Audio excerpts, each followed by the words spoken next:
Please let us all rise for a moment of silence.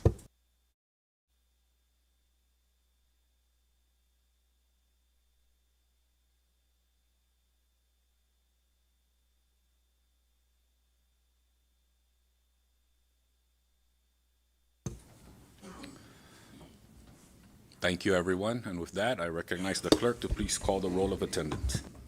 Representative Fanta, Present. Representative Aldon, Representative Aquino, Present. Representative Fato, Present. Representative Benavente, Yeah. Representative Angelo Komatsu, Representative Diego Komatsu, Present. Representative Joel Komatsu, Present. Representative Joseph Flores, Present. Representative Marissa Flores, Present.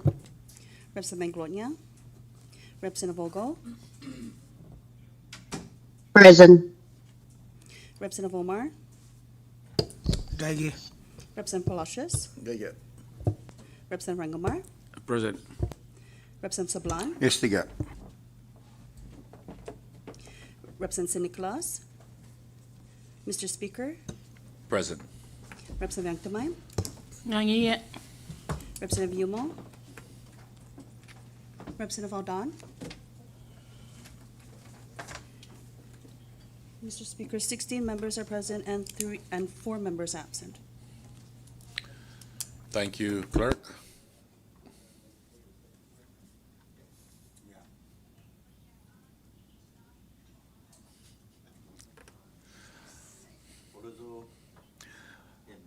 Yeah.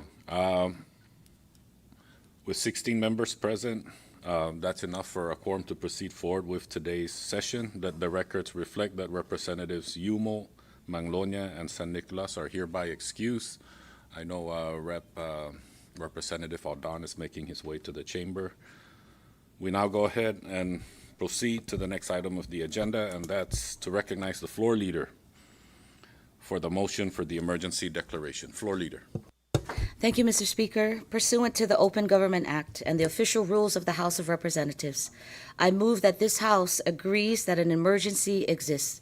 The reason for finding that an emergency exists is due to the pressing and urgent needs to address House Bill number 2482, entitled to amend Section 704K of the Public Law 2420 to prevent disruption or delay of allotments, payments, or expenditures of the legislative branch by adding a transition period for up to 270 days for the implementation of the legislature's finance department and for other purposes, which appears on today's agenda, Mr. Speaker.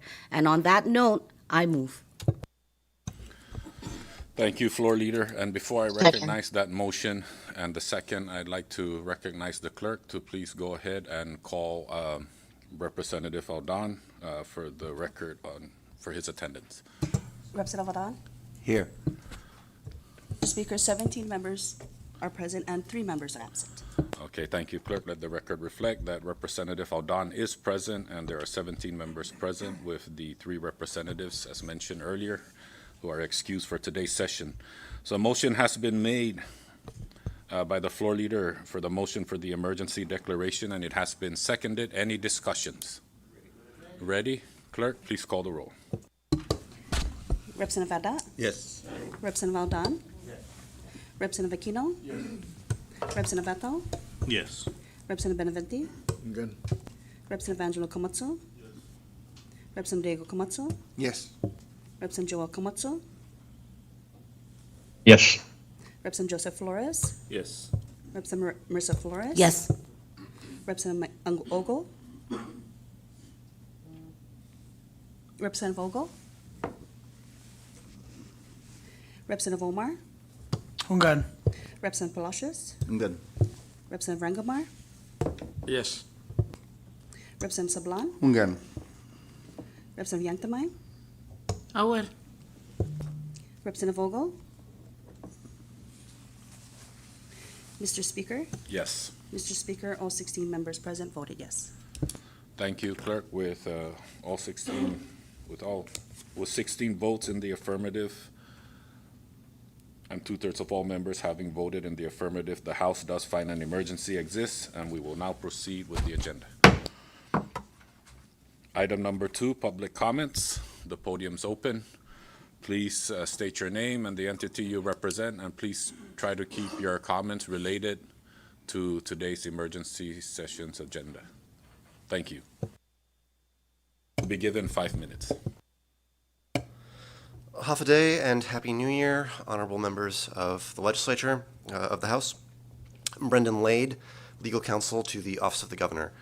And on behalf of Governor Apatang, I want to thank the legislature for working collaboratively to facilitate the transition of the legislature's finances from a model working through the Department of Finance's procurement regulations and munis workflow to an autonomous model, which brings us to the subject of today's agenda, which is the legislation to provide for a 270-day transition period to implement the Legislative Operations Fund provided for in Section 704K of the revised FY26 Budget Bill, Public Law 24-20.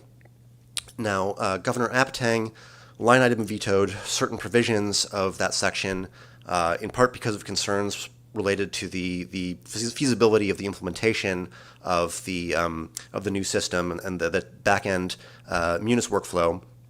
And for those same reasons, Secretary Narita issued a memo to the Legislative Bureau in the past week providing for a temporary stoppage of payments of funds to the legislature while that transition to the new Legislative Operations Fund was implemented. So a productive and fruitful meeting was held yesterday between the legislature and the executive branch, at which we agreed to work out a transition period. And again, Governor Apatang thanks the legislature for this legislation, which seeks to implement that. It was unfortunate that the Attorney General was unable to make it to yesterday's meeting, but he did issue a legal opinion to the Secretary of Finance regarding the Secretary's memo to the Legislative Bureau, and the Secretary authorized me to share that with the members and the attorneys at the legislature if anyone's interested. But back to the legislation at issue on today's agenda. Well, the governor thanks the legislature for working with the executive branch to provide for this transition period. We just wanted to make a couple observations. Firstly, the bill provides for a 270-day transition period, which takes us to the end of September 2026, right at the end of fiscal year 2026. And the FY26 revised budget bill, which created the Legislative Operations Fund, will also lapse at the end of the fiscal year. So if the legislature wants a permanent statutory basis for this new autonomous fiscal model, there should maybe be standalone legislation in the future to implement that. However, our understanding is that the judiciary's finances kind of served as a model to the legislature in seeking to implement its own operations fund, and the judiciary does not have a sort of statutory explicit authorization for its procurement and so forth. They promulgated their own procurement regulations pursuant to their rulemaking authority. They have a procurement director and a workflow in munis. And the legislature could, similarly, exercising rulemaking authority, promulgate procurement regulations which are consistent with the constitutional duty of the Secretary of Finance to provide for public funds being expended on public purposes, and which would permit the Secretary of Finance to delegate that authority to other instrumentalities of the government, which have those procurement controls through regulation, as for example the judiciary does. But in any event, whichever path the legislature chooses to take, whether it's promulgating regs as the judiciary did, or standalone legislation, the executive branch would urge that some sort of long-term solution be implemented past the fiscal year 2026 solution we're looking at with today's legislation. And again, Governor Apatang thanks the legislature for this collaboration, and we wish everyone a Happy New Year. Thank you.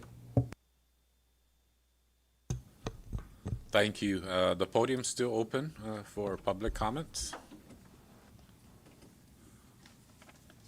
All right, with nothing further, I'd like to call for a short recess.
comments. We went on recess to get a copy of the AG's opinion, and while that's being processed, we'll go ahead and continue with the agenda. Under item number 3, adoptions of journal, we have none. Item number 4, introduction of bills. I recognize Representative John Paul Sablan. Thank you, Mr. Speaker. And on this emergency session, I now officially introduce House Bill number 2482, titled to amend Section 704K of Public Law 24-20 to prevent disruption or delay of allotments, payments, or expenditures of the legislative branch by adding a transition period of up to 270 days for the implementation of the legislature's finance department and for other purposes, introduced by myself and several others. Thank you, Mr. Speaker. Thank you, Representative John Paul Sablan. Do you have any further requests under this introduction? And since this is a emergency session, Mr. Speaker, yes, I ask that if we can place this on today's bill calendar for action. Thank you. Thank you, Representative John Paul Sablan. And with that, I now recognize the floor leader for the placement on calendar. Floor leader. Thank you, Mr. Speaker. I move to suspend Rule 9, Section 8, to place House Bill number 2482 entitled to amend Section 704K of Public Law 2420 to prevent disruption or delay of allotments, payments, or expenditures of the legislative branch by adding a transition period of up to 270 days for the implementation of the legislature's finance department and for other purposes. So move. On today's bill calendar. So move. Thank you, floor leader. Thank you. A motion has been made by the floor leader to suspend Rule 9, Section 8, to place House Bill number 24-82 on calendar for action today, and it has been seconded. Any discussions? Ready. All in favor for the motion, please say aye. All opposed, please say nay. The ayes have it. The motion carries. Thank you, colleagues. We have nothing further under House local bills and legislative initiatives. Nothing under item number 5, introduction of resolutions. Nothing under item number 6, messages from the governor. Item number 7, Senate communications, none. House communications, item number 8, none. Item number 9, communications from the judicial branch, none. Item number 10, communications from the departments and agencies, none. Item number 11, miscellaneous communications, none. Item number 12, reports of standing committees, none. Item number 13, reports of special and conference committees, none. Item number 14, unfinished business, none. Item number 15, nothing on the resolution calendar. We move now down to the bill calendar, item number 16, and I recognize the floor leader. Thank you, Mr. Speaker. Before offering the motion for passage on first and final reading, I move to suspend Rule 7, Section 9, and Rule 9, Section 9 and 10.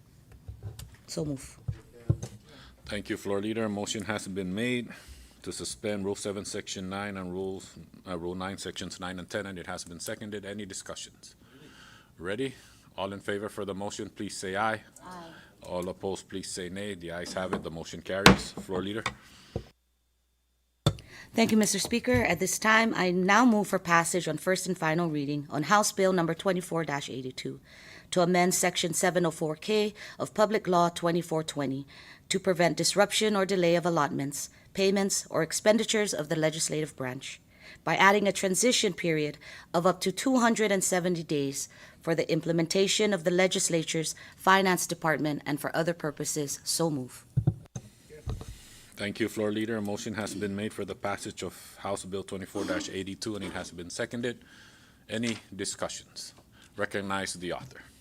Thank you, Mr. Speaker. At this time, I'd like to offer a floor amendment, and it's a simple floor amendment just to change the numbers 270 to 273, just to reflect that from today till the end of the fiscal year is actually 273 days.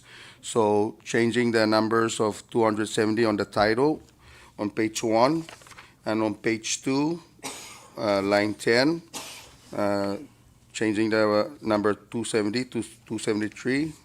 Page 2, line 3, under the title, subsection 106, changing the number 270 to 273.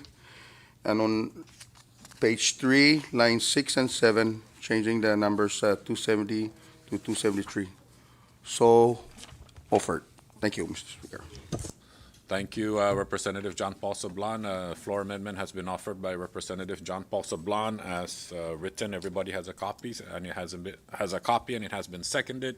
Any discussions, floor leader? Mr. Speaker, can I please call for a short recess? Short recess.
Rise back from recess.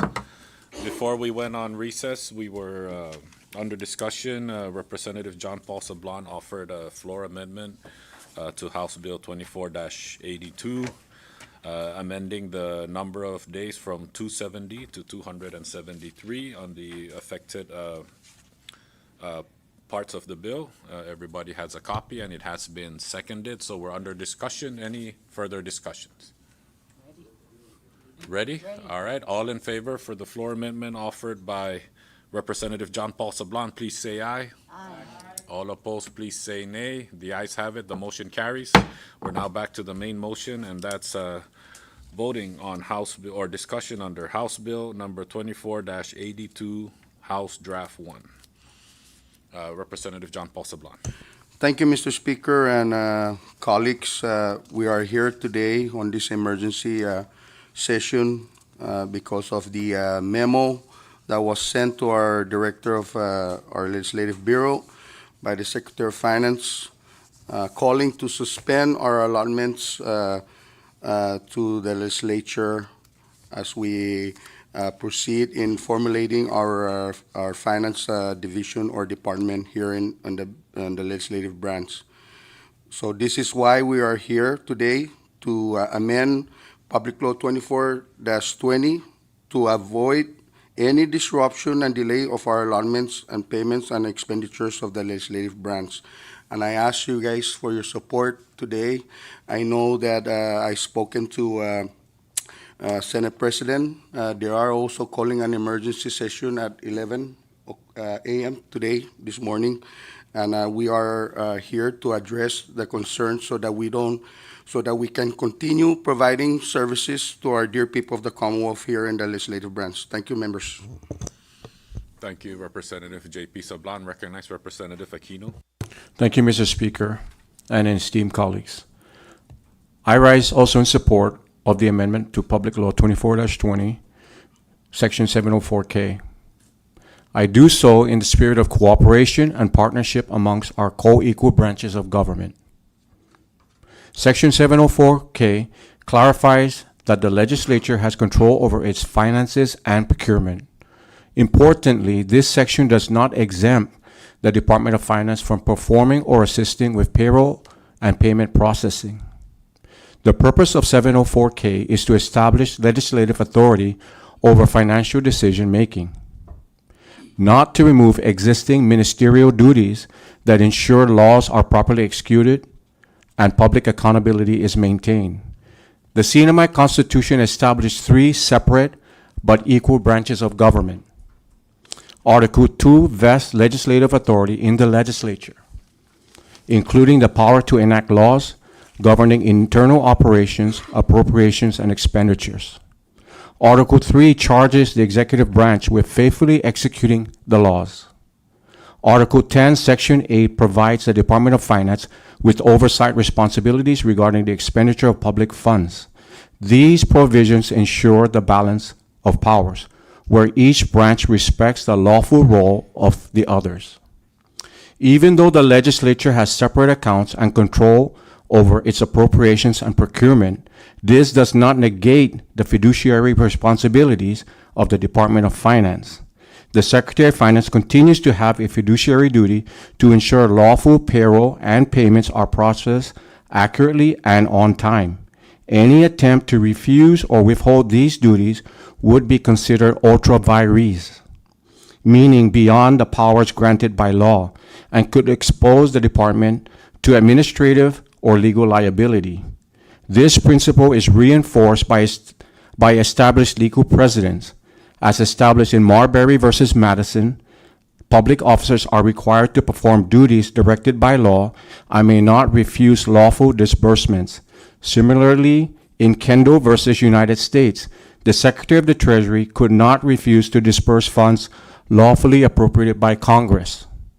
In our local jurisdiction, the CNMI Superior Court in Regis versus Regis emphasized that one branch of government may not dominate another's constitutional authority, reinforcing the separation of powers. Furthermore, the Supreme Court has the constitutional authority to issue writs, including writs of mandamus, to compel public officers to perform duties required by law. These local principles mirror the U.S. Supreme Court rulings in Marbury versus Madison and Kendall versus United States, confirming that officials cannot refuse to perform clear lawful duties. In practice, we have already seen the importance of this clarity. While payroll and independent contracts for the legislature were successfully processed yesterday, prior to the enactment of Section 704K, which will be on January 1st, 2026, there were actions that appeared to limit assistance to the legislature. Although the law was not yet in effect, this demonstrates the importance in establishing a clear legal framework and fostering cooperation between the legislature and the Department of Finance. While the Secretary of Finance may feel like she is operating on a perceived timeline, the law allows the legislature to assume full responsibility at its own pace, with the Department of Finance support continuing until the necessary staff and frameworks are in place. We also recognize the thoughtful intentions of Governor Apatang, who has consistently emphasized the need for continuity, accountability, and careful stewardship of public funds. His concerns reflect the shared interest of all branches in maintaining effective governance and serving the people of the Commonwealth. During this transition, the legislature is committed to planning, staffing, and preparing internal procedures to ensure financial and procurement operations run smoothly. Even small examples such as uninterrupted payroll and timely contract processing demonstrate the tangible benefits of a well-coordinated approach. The inclusion of a transition period is helpful and constructive measure. While it may not be strictly necessary, the law is already clear and consistent with the separation of powers. This period allows for planning, coordination, and a dialogue to ensure responsibilities are managed smoothly. Additionally, this amendment underscores clarity, accountability, and collaboration. It allows the legislature to exercise control over appropriations while maintaining the fiduciary and ministerial functions of the Department of Finance. This approach upholds the constitutional principles, protects public funds, and ensures efficient government operations. In conclusion, Mr. Speaker and colleagues, this amendment promotes clarity, continuity, and collaboration. It addresses potential ambiguities, ensures all branches understands their lawful roles, and prevents ultra vires actions that could disrupt operations. The legislature remains committed to working closely with the governor and the Department of Finance to implement the law efficiently, respectfully, and in full compliance with constitutional and statutory requirements for the benefit of the people of the Commonwealth. So let us move forward in the spirit of cooperation, recognizing that strong governance and accountability benefit not only our institutions, but every resident and visitor of the Commonwealth. Thank you, Mr. Speaker. I yield. Thank you, Representative Aquino. The floor is still open under discussion.